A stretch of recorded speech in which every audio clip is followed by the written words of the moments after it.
Hello, I'm Paul Weston, and I'm talking today about the government's response to the whole COVID-19 issue.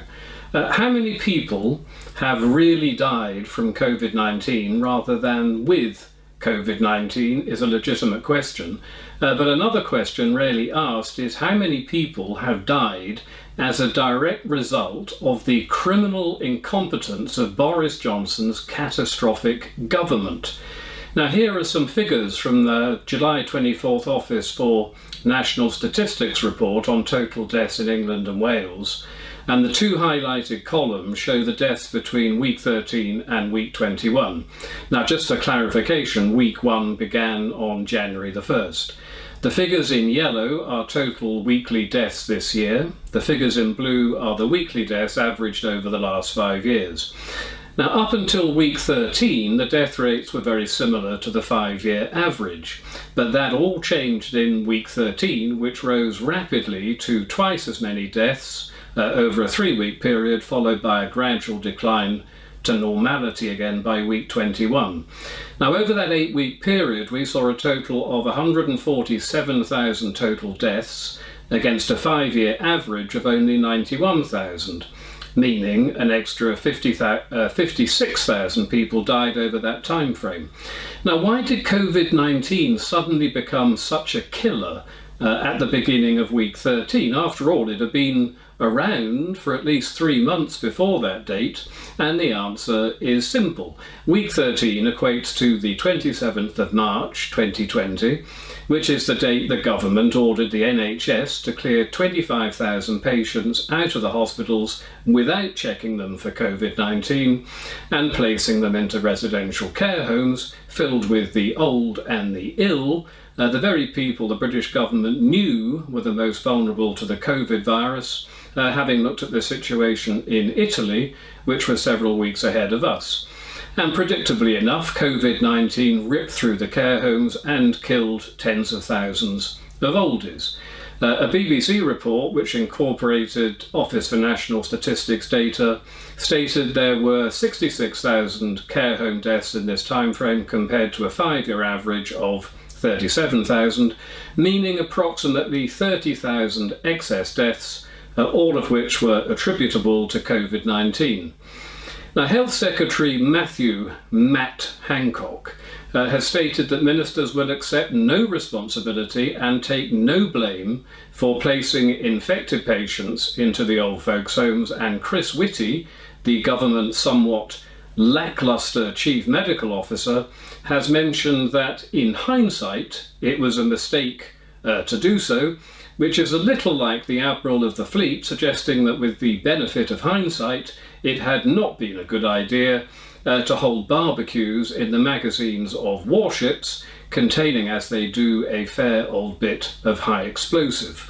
Now, I'm not sure that Matt Hancock can simply pronounce his culpability away so breezily. I think a better person to judge him on this would be a real-life judge presiding over a courtroom, with Boris Johnson, Whitty and Matty facing charges of corporate manslaughter.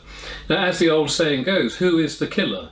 The fox or the farmer who put the fox into the hen house? And it gets worse. Without wishing to sound callous, many of the 30,000 oldies who croaked it were on their last few months anyway.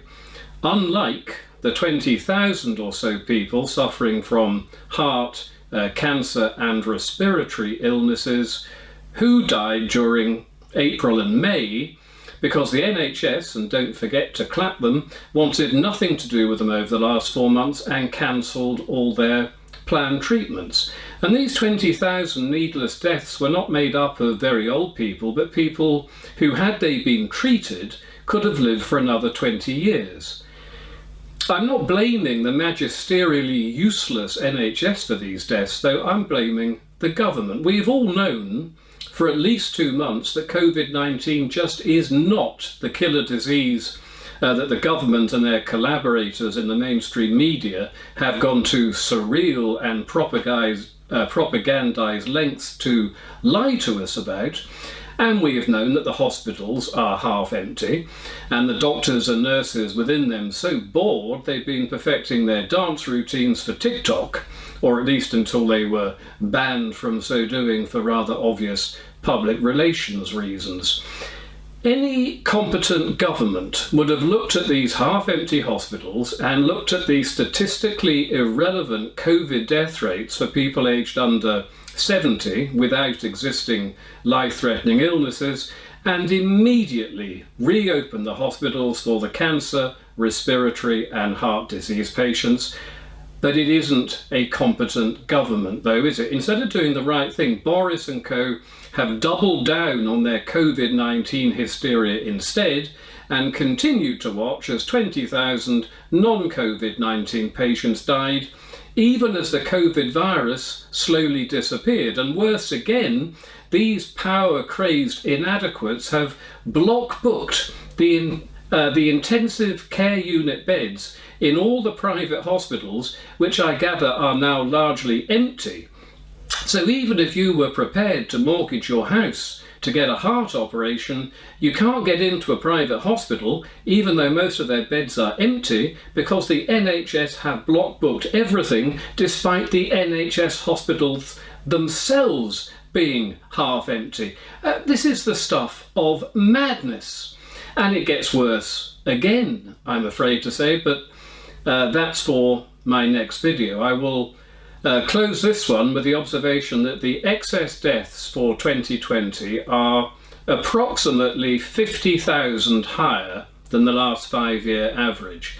So if you add the 30,000 dead oldies, effectively polished off by this government's criminal incompetence, to the 20,000 people who died because their cancer, heart and respiratory treatments were cancelled by this criminally incompetent government, you get 50,000 deaths, which pretty much matches the excess deaths so far for 2020. Had the entire government gone on a 6-month holiday in early March and let the country run itself, the vast majority of these 50,000 dead people would still be alive today. In other words, it is hard to argue against the allegation that this government is directly responsible for all the excess deaths to date, and that this government should really be in court charged with corporate manslaughter rather than being allowed to remain in office where they can indulge themselves in yet more egotistical criminal incompetence by ordering everyone to wear face masks, which is as futile as it is authoritarian. We're really not at risk, you idiot Johnson, so leave us alone and stop actually, literally killing people who really are at risk, the very old and the very ill, assuming there are any left. We will make America great again.